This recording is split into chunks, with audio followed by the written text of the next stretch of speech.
Hello everyone, welcome back to the channel. In today's tutorial, I'm going to show you how to fix a corrupted or inaccessible drive or folder in Windows 11. If you are getting errors like drive not accessible or the file or directory is corrupted and unreadable, don't panic. This method will help you recover access and possibly your lost files. Let's dive right in. Click on the Windows search icon and type in CMD. Run CMD or command prompt as an administrator.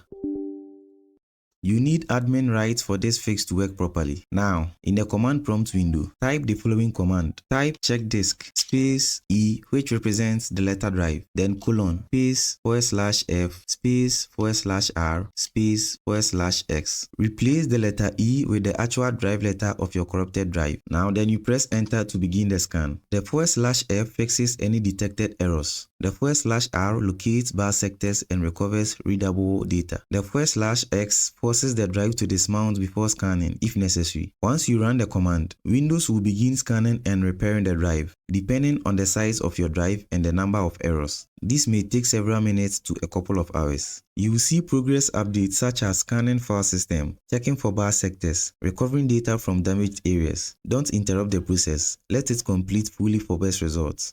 Once the scan finishes, close the command prompt and open File Explorer. Try accessing your drive or folder again. If everything went well, your drive should now be accessible and error-free. If this method helped fix your corrupted or unreadable drive, smash that like button. Subscribe for more PC repair and performance tips. Got any questions or need help? Drop a comment below. I respond to everyone. Thanks for watching and see you in the next tutorial.